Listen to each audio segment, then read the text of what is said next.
Well, hello and welcome to Wildcat Week. I'm Roger Alcock. This weekend marked the ITA Midwest Regional Championships hosted by the Wildcats. The Wildcats came out on top as some of the top finishers in this three-day tennis event. Well, joining us now is the head coach of the tennis team, Eddie Shigley, joined by Lizzie Bauss and Lena Golz. I hope I said that right. But ladies, Coach, thanks for joining us on Wildcat Week. It's our privilege. Thanks for having us. I'm going to start with Coach first because just to back up a step, you take a look at your fall season so far. Lady Wildcats are 11-0 on the season, 8-0 in Crossroads League play. So you got things rolling along. You're where you want to be in terms of conference play. One more conference game match yet before the tournament. But what's it like to kind of have that flow going? Also, now we're going to stop for a weekend and focus totally on something else. And in this ITA Midwest Regional, what does all that mean? Yeah, so for us, the conference season doesn't stop. We had a match on Tuesday right before the ITA tournament. We'll have a match this Tuesday that's conference play. And so it's hard to put that ITA tournament right there in the middle of conference play because it wears our players out. For example, Maddie played 11 matches in 3 days. Lizzie played 9 matches in 3 days. That's a lot of wear and tear on your body.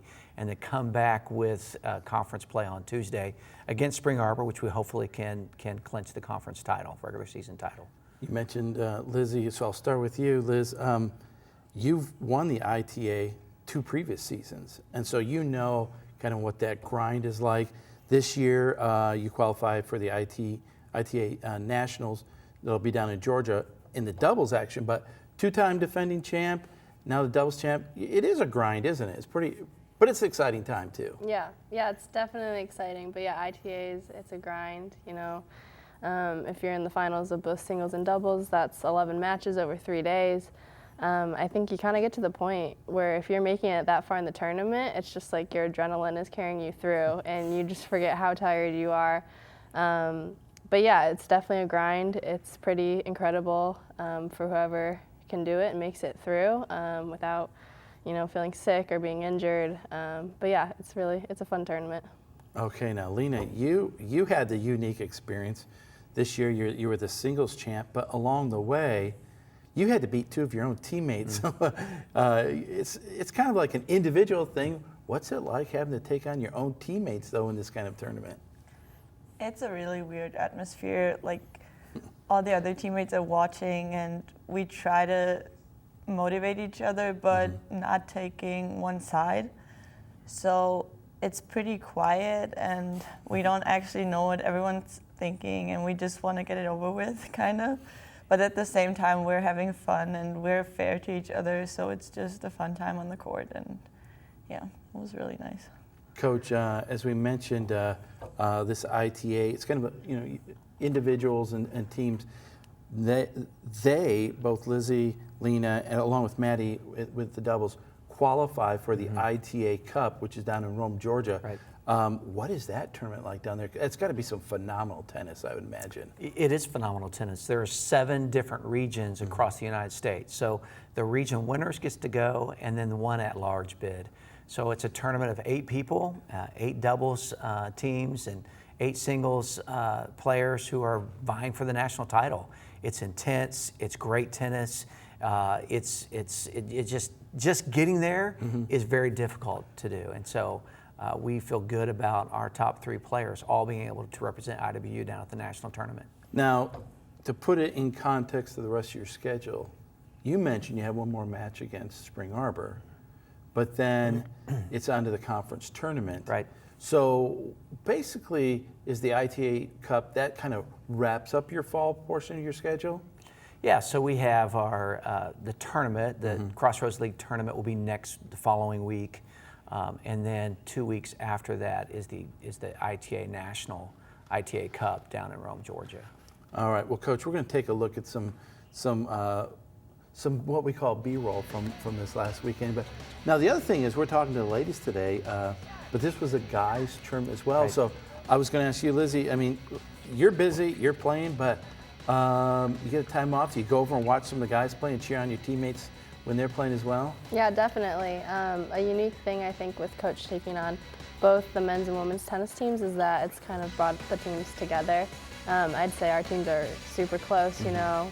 When one's not playing, they're cheering on the other. And yeah, we all support each other, we all cheer each other on, carry each other through those tough matches. Lena, I was going to ask you,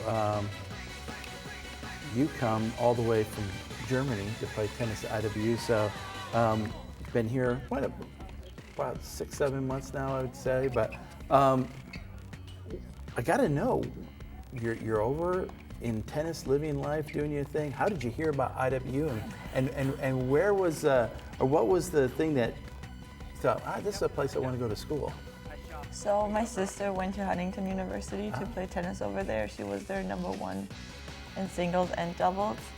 And I don't know, she's going to grad school in Fort Wayne right now, so we didn't want to be that far away from each other. And we visited some schools over here, and I met the team and I practiced with them, and I just fell in love with the campus and everyone in the team. Like, it was just amazing being here, and I canceled all of my other college visits. Yeah. All right, now Coach, I wanted you to comment just kind of what Lizzie has meant to you as one of the seniors on this team, and also Lena, I think, was playing #4 doubles or singles for you last year. She's up to #2, but what are these two young ladies meant to this team this season? Well, you know, Lizzie's played #1 for us for 3 years now, and it's a hard position to play because everybody has at least a really, really good #1 player. So she never gets a day off. She has to come and grind it out every single match, and she's just done a phenomenal job for us in her career. We're hoping as she continues to win matches this year that she'll break all-time records in singles and doubles for the Wildcat tennis program. And with Lena, Lena was a tremendous surprise. It's interesting because Lena's older sister and Maddie's older sister both played at Huntington. And it was just really nice to get both of them to come to IWU. And the younger sisters are better than the older sisters, so it's a huge blessing to have Maddie and Lena for us. And when we have a situation where your top 3 tennis players really are the best 3 tennis players in the region, it gives us great comfort when we come to dual matches that they'll take care of business, which they usually do. Well, again, ladies, congratulations on a great weekend. Coach, congratulations to you. Good luck against Spring Arbor, and then in the Crossroads League tournament. Looking forward to what, the 27th consecutive championship? 28, hopefully. Oh, 20. No pressure. All right. Well, as we said, the women's team will be back in action Thursday, September 26th against Indiana Tech. That game will start at 4:30 p.m. And then the conference tournament be up right around the corner. Well, when we come back, we'll take a look at our cross-country team's performances past weekend, so don't go away.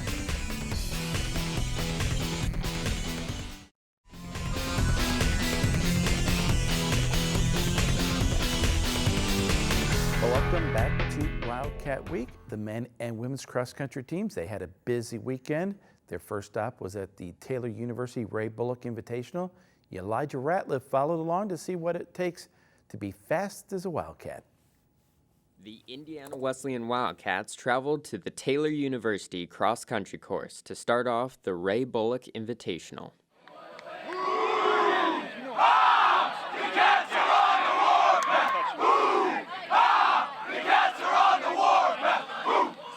The Wildcats came in with high hopes from a good race 2 weeks ago at home to compete against over 100 other runners in Upland.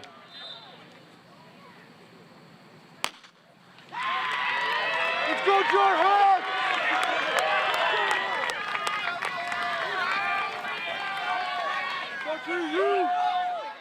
Training and determination pushes these athletes for the season they are about to face. Where the team's at physically right now is we're looking pretty good overall. It's all about peaking. Cross country is all about peaking, and that's with our training where we're at the highest and best form of our shape for running, and so we are looking to improve a lot by the end of the season. Hopefully we will, and with our training we definitely should. The other runners were not the only challenge the Wildcats were facing. It was really hot, but we have been training all summer in the heat, and Coach Foss does a really good job of saying don't avoid the heat, just run in it and just let it help your body to adjust to the heat, because that's planning ahead for days like this where everybody's racing in the heat, so it makes us more competitive since we're used to it. Senior Adam Fields led the Wildcats with the fastest time of the men's team with a 27:36. I'm coming back from an injury, so this is my first 8K of the season, so I'm pretty happy with it. It's a good start. I'd say about 20 seconds off from where I was last year at this meet, so just kind of getting back into it and getting back in the rhythm of the things. I think it went pretty well. The Wildcat men and women both placed 5th overall in the competition. They are now looking forward to their next race on October 5th in the Great Louisville Classic. With WIW-TV, I'm Elijah Ratliff. Well, thank you very much, Elijah, for that great look. And join us now is the head coach of the Wildcats, John Foss. And Coach, welcome back to Wildcat Week. It's been a while, but good to have you here. It's great to be back with you. It's a great piece there by Elijah Ratliff to take a look at that meet at Taylor. And it was a warm day, and it's been kind of a strange fall in that early in September, it was a little maybe cooler than normal, but now it's warmer. But whatever the conditions, you got to run in it, I suppose. Weather's weather, and it's different every year, but this year has been a little odd. Now, wanted to talk a little bit about, though, just kind of putting things in perspective, especially with the men's team. Yeah. Like last year, amazing finish. You know, the national runner-up, just the kind of the meet of a lifetime at nationals where you guys ran so well. I know the expectation for the guys team is really high this year because you got so many of those guys coming back, don't you? Yeah, we have our top 18 guys back, and last year we really performed at the Taylor Invitational very similar to this year. It's part of our plan. Noah did a great job, Noah Shigley, of describing that on tape about peaking at the right time. That's a big part of our plan. But as far as expectations, there are big expectations after finishing second in some ways, but in other ways, we're taking it one meet at a time and simply trying to do our best. We're going to talk about what's coming up, but you also had a meet not too long ago down at Indiana State. That was a really important meet for you guys because the level of competition there was really high, a lot of Division I teams, and I know you felt you guys ran pretty well there. Yeah, that was a great experience. So that was Friday afternoon that we just watched at the Taylor meet, and then the rest of half of the team left from there to get to Terre Haute, where we ran Saturday morning on a course where they're going to host the Division I National Championship. So Northern Arizona, Stanford, Michigan, some of the best Division I teams in the country flew in. Iowa State was there, and we had a chance to run against terrific competition. It was a lot of fun. And really a great day, both for our men and our women down there. I know you've told me, or we've mentioned a lot of guys coming back. Probably leading the way right now for your team, Chris Maxon. I know you're feeling he's having a great campaign so far. Yeah, Chris Maxon's off to a fantastic start. And of course, Jesse Saxton was second in the nation last year. Chris was 7th. Jesse struggled in his first meet, but came back and ran very well at Indiana State. He went 25-21, placed 40th. Chris placed 24th, which is just amazing against the level of competition we were at. He ran a 24:58, earliest he's broken 25 minutes in his career. So we're really excited about those two, and of course, the rest of the pack's not far behind. Switching things over to the women's team right now a little bit. Last year, conference runner-up, had a great start to this year so far, ranked number 8 in the country. So I know you mentioned to me that Ashlyn Shrimplin, though, is a runner who has just shown dramatic improvement for your team and really been a wonderful surprise in a sense. She has. We're a packed team, and that's been a lot of fun, but Ashlyn she's a sophomore. Her freshman year was solid, but as a lot of times happens with our freshmen, they have to adapt to our style and the way I coach, and it might take a little bit of time. With Ashlyn, hopefully that time period's over with because she is flying. She ran 19:16 on, runners will recognize the Indiana State courses where the state meet is held every year, and it's not a fast course at all. She led the team. Now, within 45 seconds, 9 other girls crossed the line from our team. So the pack was tight. Everything looked good, but yeah, Ashlyn's really looking good. You know, we mentioned really briefly some of the things coming up, but the next meet down at the University of Louisville, that is a big one, and you guys are stepping up to the highest class there in terms of you'll be in the gold race, and that's against, again, some of the best competition in the country at any level. Yeah, and Roger, the schedule, the way our schedule works ideally is we like to race every other weekend. And last year, this meet was a week after Taylor and a week before another meet, so we rested some people. This year, we were able to get into the Division I race. They moved the schedule, they just changed, and so we have 2 weeks after Taylor before we run Louisville. So we're going to run our full team. We're going to run full energy in the gold division at Louisville on October 5th, and at least if that's a Saturday, I guess I'm not sure of the date. But anyways, we're really excited about what's going to happen there. Last question, Coach. And as we've talked before, and you've even kind of mentioned today, everything you do is to build and prepare this team for the end of the season, for the league championship and then nationals. And times are important, but you want to be peaking at the right time of the year. Yeah, absolutely. I think that's the critical piece to running is to make sure that you're in control. Mm-hmm. And so in a race, you want to be in control at the end of the race, not at the beginning, and you want to be in control of the season at the end of the season. And our ladies and our men do a great job of that year in and year out. We have a good reputation for that. Hopefully that'll continue. Overall, we just want to honor God with our best performance. Awesome. Well, Coach, once again, thanks for joining us, and good luck down in Louisville. Thanks, Roger. All right. Well, the Wildcats will indeed race on October the 5th at the Great Louisville Classic. Well, when we come back, Mikala Woodfork will bring us the breakdown, and we'll meet some of the women's soccer players as they prepare for the Crossroads League ahead. Don't go away. We'll be right back.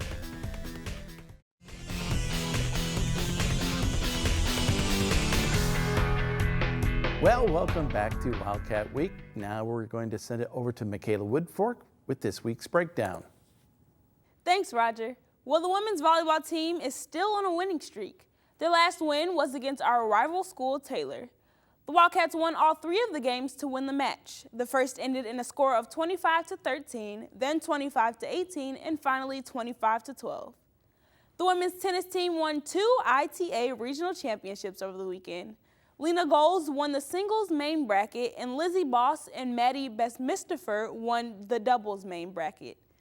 The cross-country teams competed in the John McNichols Invitational.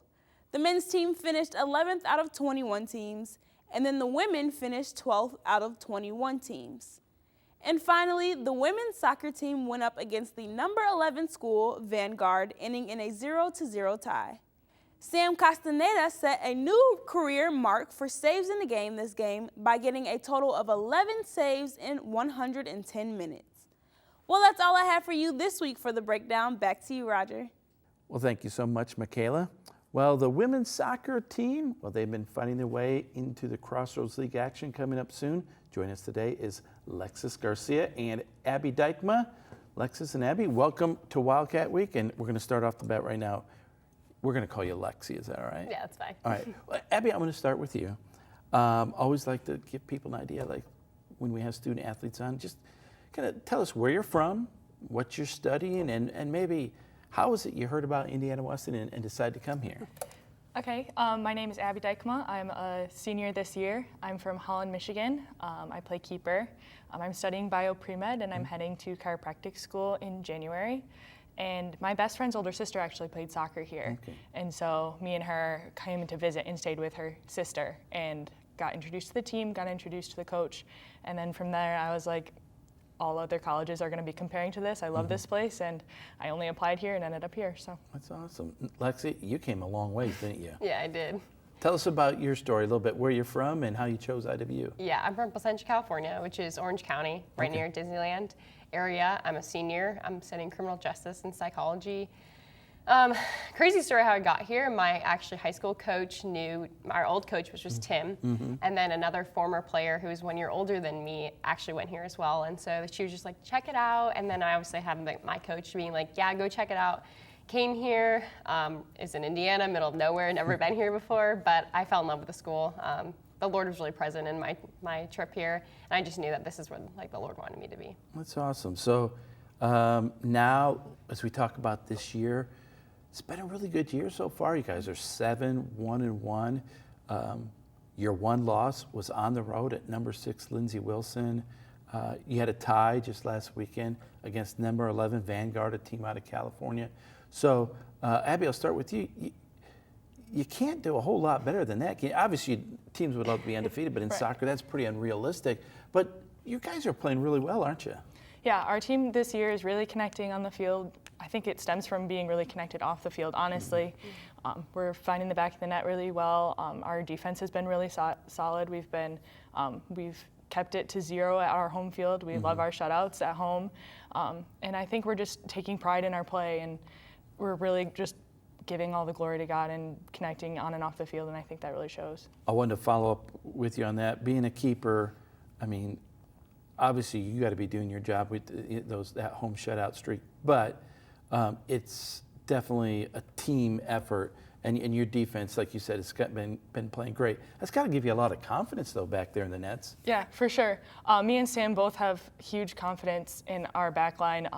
The system we play, we have to rely a lot on our back three, and even everybody. We talk about total team defense. It comes through 10 players before it gets to the keeper, and everybody has a part in that defense, and everybody is able to take pride in those shutouts for sure. Now, Lexi, you're a senior. You know that the Crossroads League is kind of the ultimate goal to try to win a championship there. Qualify for national tournament. So all of the entire season so far now builds up to October, and October is nothing but league play. So, is it a different approach mentally, or how do you approach the month of October now? Yeah, I think we think of it just as the same. Like we played Lindsey Wilson, and then we played Vanguard, which are two teams that are definitely going to be like Grace, like Spring Arbor, and I think just mentality of just being like, okay, take it day by day and game by game and practice by practice, I think is the biggest thing. But yeah, just going into every game, like knowing that like we can't look past anybody, no matter who it is, no matter what team we're playing. We just have to show up for every game. You mentioned a couple of the big teams in the conference, Grace, Spring Arbor. They're always really strong teams. Taylor is receiving votes. They should be good as well. Marion, you guys told me before the show, Marion is looking good. So but there's no letdowns, are there? I mean, every team is good, aren't they? Yeah, and that's like the hardest part for the Crossroads League. Like we have like one of the best leagues, and we just have to go at it as they're just another team. Now, you mentioned also to me earlier that you guys are dealing with some injuries as a team. So this will be a point, Abby, I think, where your team depth will have to come into play, and just whoever is next up, you're going to have to kind of trust that they're going to contribute. Yeah, for sure. Our bench is really contributing a lot this year, more than we've had to rely on them in the past. And we've kept play at a high level. When people are coming off the bench, we're not dipping our play at all. We have really high expectations for everybody on the team. And when your number's called, you just got to go in and give it your best. And we're really proud of everybody that's really stepped into their roles as they're needed. And the people who are injured are still really involved on the team. Their encouragement means a lot to us. They're not just sitting off in the corner moping about it. They're up right with us on the sidelines and cheering everybody on with the rest of us. Well, ladies, thanks so much for joining us, and congratulations on a great start. And certainly good luck to you in the Crossroads League. We'll be watching you guys, all right? Thank you. All right, as we mentioned, the women's soccer team will be in action on Wednesday, September 25th against Mount Vernon Nazarene University. That game will be a 5 p.m. start. Well, that is all we have for you on this episode of Wildcat Week. If you'd like to see more of Wildcat Week, you can visit our website, wiwtv.com. There you can watch past episodes and connect with us online. Again, that is wiwtv.com. And you can stay connected with all our local programming by subscribing to our YouTube channel. That's WIWTV. Well, we look forward to seeing you next week. So for all of us here, thank you so much for watching Wildcat Week.